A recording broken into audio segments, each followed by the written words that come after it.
আসসালামু আলাইকুম এভরিওয়ান, কি অবস্থা সবার? আশা করছি সবাই অনেক ভালো আছেন। আমরা আলহামদুলিল্লাহ ভালো আছি। আজকে অনেক মজার কিছু রেসিপি শেয়ার করব, তো আশা করছি ভিডিওটা আপনাদের ভালো লাগবে। তো ফার্স্টেই হচ্ছে সকাল সকাল হচ্ছে কেক বানিয়েছিলাম। তো যেহেতু কেক বানাতে আমার ভালো লাগে তাই আমি বানাই। তো আজকে হচ্ছে আমি 3টা কেক বানিয়েছিলাম। তো ফার্স্টেই হচ্ছে সকাল সকাল রেড ভেলভেট কেক আর একটা টাপ কেক বানিয়েছিলাম। টাপ কেক বানানোটা কিন্তু খুবই ইজি। আর রেড ভেলভেট কেকটাকে ফার্স্টে হচ্ছে কেক ক্রাম, তারপর হচ্ছে একটা চেরি দিয়ে ডেকোরেশন করেছি। পরে ভাবলাম সাথে একটু ফ্লাওয়ার অ্যাড করি, তাহলে আরও বেশি ভালো লাগবে। তো এই তো কেকটা রেখে দেন হচ্ছে কিচেনে চলে গিয়েছিলাম রান্না করার জন্য। তো ফার্স্টে হচ্ছে রান্না করেছিলাম শেরপুঁটি মাছ ভাজি করেছিলাম আর পালং শাক ভাজি করেছিলাম। তারপর হচ্ছে ফুলকপি ভাজি করেছিলাম। এরপর হচ্ছে লাউ দিয়ে গুলশা মাছ রান্না করেছি। আর লাউয়ের সাথে এই মাছটা রান্না করলে অনেক মজা হয়। আর এই মাছটা ছিল হচ্ছে আমার শ্বশুরবাড়ি থেকে আনা, কিশোরগঞ্জ থেকে আনা। এটা হচ্ছে হাওরের গুলশা মাছ। আর এই মাছটা খেতে খুবই মজা, যে কোনো সবজি আবার খালি খালি যেভাবেই রান্না করি সেভাবেই ভালো লাগে। তো রান্না শেষ করেছি, দুপুরে খাওয়া দাওয়া করেছি। দেন আরেকটা কেক হচ্ছে আইসিং করেছিলাম। তো এই কেকটাও হচ্ছে আমি তখনই সকালেই বানিয়ে রেখেছিলাম, পরে বিকালের দিকে হচ্ছে সন্ধ্যার দিকে হচ্ছে আমি এটা আইসিং করেছি। আর এই কেকটা হচ্ছে পাশের ফ্ল্যাটে সবাইকে দিব এর জন্য হচ্ছে বানিয়েছিলাম। আর এটা হচ্ছে রেড ভেলভেট কেকই, বাট এটার মধ্যে হচ্ছে আমার একটু কোকো পাউডারটা বেশি পড়ে গিয়েছিল। এর জন্য হচ্ছে কেকটা মনে হচ্ছিল যেন এটা চকলেট কেক, কিন্তু এটার টেস্টটা অনেক ভালো ছিল। মানে রেড ভেলভেট মানে রেড কালারটাও একটু কেমন জানি ছিল, তাই সব মিলিয়ে হচ্ছে কালারটা মেরুন কালার আসছিল। তো এই তো কেকগুলো হচ্ছে আমি সবাইকে দিয়ে আসছিলাম, আর সবাই খেয়ে তো অনেক প্রশংসা করেছিল। আর বাসায় তো সবাই আজকে কেকই নাস্তা করেছিল। তো এই তো সবাইকে হচ্ছে নাস্তা দিয়ে আমি কিচেনে চলে আসছি। আর এগুলো হচ্ছে জলপাই, আর জলপাইগুলোকে হচ্ছে সিদ্ধ করে রেখেছিলাম। এরপর হচ্ছে ঠান্ডা হওয়ার পর হচ্ছে আমি চটকে নিচ্ছি। আজকে হচ্ছে জলপাইয়ের আচার বানাবো। আর এই জলপাইয়ের এই আচারটা অনেক মজা হয়েছিল, আর সবাই অনেক পছন্দ করে খেয়েছিল সেই দিন। তো এরপর হচ্ছে জলপাইগুলোকে হচ্ছে আমি চটকিয়ে নিয়েছিলাম ভালো মতো।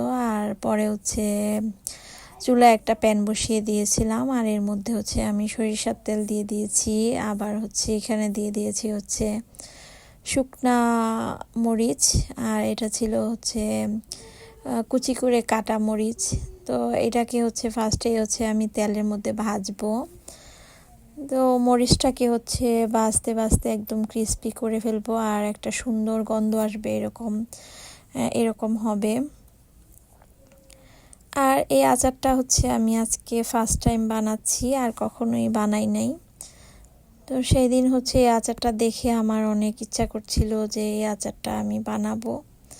তো এই আচারটা খেতেও কিন্তু ভীষণ মজা। তো আমার মতো আপনারাও বাসায় ট্রাই করবেন এভাবে।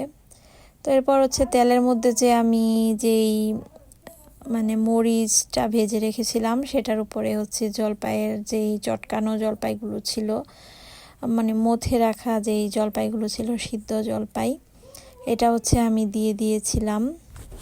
আপনারা চাইলে এখানে হচ্ছে আমি যেই জলপাইগুলোকে হচ্ছে চটকে রেখেছিলাম একদম বিচি সহ, আপনারা চাইলে বিচিগুলো ফেলে দিতে পারেন, জলপাইয়ের বিচিগুলো। বাট আমি হচ্ছে বিচি সহই রেখেছি, যেহেতু এটা লাড্ডু আচার বানাবো। তো এরপর হচ্ছে আমি এখানে স্বাদ মতো লবণ দিয়েছি। আর এই আচারটাতে পরিমাণ মতো লবণটা না হলে টেস্ট হয় না, যেহেতু এটা অনেক টক, জলপাইটা কিন্তু খুবই টক। তবে আমি সিদ্ধ করে এটার পানি ফেলে দিয়েছিলাম, তবুও কিন্তু জলপাই অনেক টক থাকে। তো এরপর হচ্ছে এখানে হচ্ছে আমি দিয়ে দিয়েছি হচ্ছে হলুদের গুঁড়া, সামান্য পরিমাণের হলুদের গুঁড়া দিয়েছিলাম। আর হলুদের গুঁড়াটা দিলে হচ্ছে কালারটা অনেক সুন্দর হয়। এখানে ছিল 1 কেজি পরিমাণ জলপাই, আর জলপাইটাকে হচ্ছে সিদ্ধ করার পর একদমই অল্প হয়ে গিয়েছিল, মধ্যে নেওয়ার পর। তবে ভিডিওতে কম দেখা যাচ্ছে, মোটামুটি বেশি ছিল। তো এরপর হচ্ছে আমি মেজারমেন্ট কাপে হচ্ছে এখানে 4 কাপ হচ্ছে সুগার দিয়েছিলাম, ব্রাউন সুগার। তো সুগারটা দেওয়ার পর জলপাইটা একদম আঠালো হয়ে যাচ্ছিল, মানে ছাড়া ছাড়া হয়ে যাচ্ছিল। সব সময় হচ্ছে চিনি দেওয়ার পর যে কোনো টক জিনিস একদম মানে গলে নরম হয়ে যায়। তো এখন হচ্ছে আমি সবগুলো জলপাই, চিনি, তারপর তেল সব মশলার সাথে একসাথে মিক্সড করে নিচ্ছি। তো মিক্সড করে করে হচ্ছে রান্না করে নিব। তো এই আচারগুলো কিন্তু খেতে ভীষণ মজা হয়েছিল। তো আমি হচ্ছে রান্না করতে করতে হচ্ছে একদম ঘন করে ফেলবো আচার, মানে জলপাইগুলোকে। তো এরপর হচ্ছে কালারটাও সুন্দর একটা কালার আসবে। তো এই আচারটা হচ্ছে কে কে বানিয়েছেন, এর আগে কেমন লেগেছে অবশ্যই আমাকে জানাবেন। তবে আমি কিন্তু আজকে ফার্স্ট টাইম বানাচ্ছি, তবে বানাতে বানাতে আচারের অনেক সুন্দর একটা গন্ধ আসছিল। তো প্রথমে হচ্ছে বুঝতে পারছিলাম না কালারটা এখনও চেঞ্জ হচ্ছে না কেন। পরে দেখলাম যে না, আস্তে আস্তে রান্না করতে করতে হচ্ছে কালারটা চেঞ্জ হয়ে আসছে। তো এই তো কিছুক্ষণ হচ্ছে অনেকক্ষণ নাড়াচাড়া করতে হয়। আর এটা হচ্ছে আমি ননস্টিকের ফ্রাই প্যানে রান্না করছিলাম। তো ননস্টিকের ফ্রাই প্যানে হচ্ছে রান্না করলে বেশি সুবিধা হয়, নিচে দিয়ে লেগে যাওয়ার চান্স থাকে না।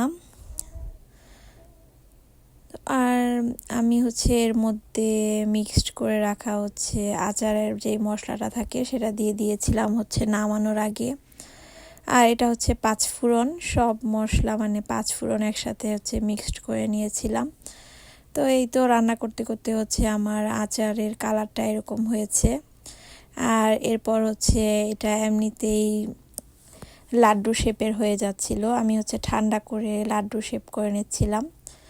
তো এই আচারটা কিন্তু বানাতেও অনেক ইজি, এইরকম করে লাড্ডুর মতো করে হচ্ছে বানিয়ে ফেলা যাচ্ছে। আর এখানে হচ্ছে আমি বিচি রেখে দিয়েছিলাম এই জন্য, আর বানানোর সময় কিন্তু হাতে একদমই লাগছিল না, খুব সুন্দর করে হচ্ছে লাড্ডু শেপ করা যাচ্ছিল।